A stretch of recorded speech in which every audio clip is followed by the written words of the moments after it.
Hi, I'm Francis Beau. Welcome to Beau TV.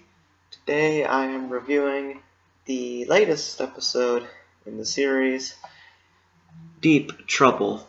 I've been just looked over here because why not? And I forgot the name of the episode, so do not hold me hostage. I just don't know. So, let's get down to this episode. Before I start, I'd like to tell you that I'll be gone for a week on vacation. So if you guys are wondering what's going on with videos, kind of like what happened in Surf Camp, I'll be gone for a week, and I'll be back posting videos next Saturday. So, hopefully you guys, hopefully it all works out, and maybe not. I will get down to coming back again, so let's see. But anyway, let's review episode 18, Deep Trouble. So this episode is mainly focused on Grimlock and the team, basically, but it's mainly focused on Grimlock.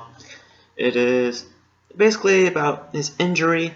He has an injury from an obstacle course, basically like a training exercise with the Autobots, and apparently it is apparently affecting his fighting skills, and he is thinking that he's not going to be much of a team member if he's not fighting like the others. So he is basically holding his injury in, and he's just going to go as it is. So I like that we're doing that because it represents more character development, and I like to see more out of that character because it's an interesting character because he's a former Decepticon turned Autobot. I would like to see more of his character and see where you can go with that because that's pretty cool. It's pretty cool. The next thing we need to talk about this episode is the Decepticon. It is Octopunch, and it takes place on the ocean. And before we get down to that, this is the first time since episode 12, I believe, hunting season, that we're using the ground bridge. And it works perfectly. It works definitely fine. There was no bugs in the system. And now this is also our first episode where we could fight underwater. And we are introduced to Octopunch. And before you tell me, yes, I am aware that it is a G1 name. It is still a Decepticon name. Octopunch design, it's interesting. I like the voice actor whoever plays voice acting for Octopunch. Thumbs up. I like his voice. It's a very interesting voice. His design is a little weird, but it's still overall a pretty decent.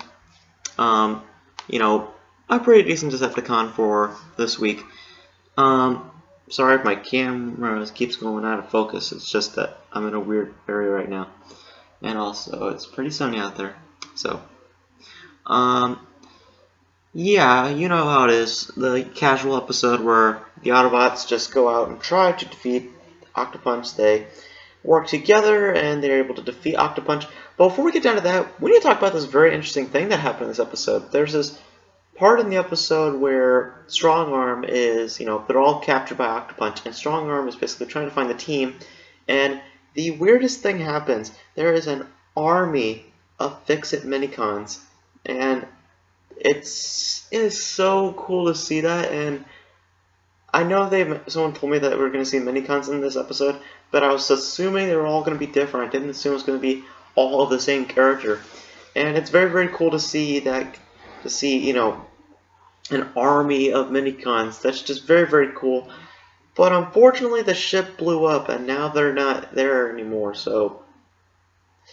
And because of that, Strongarm is now scared of Fixit for some reason, and I hope we get to see that more in following episodes. Maybe in future episodes. Maybe, I don't know. I'm just saying.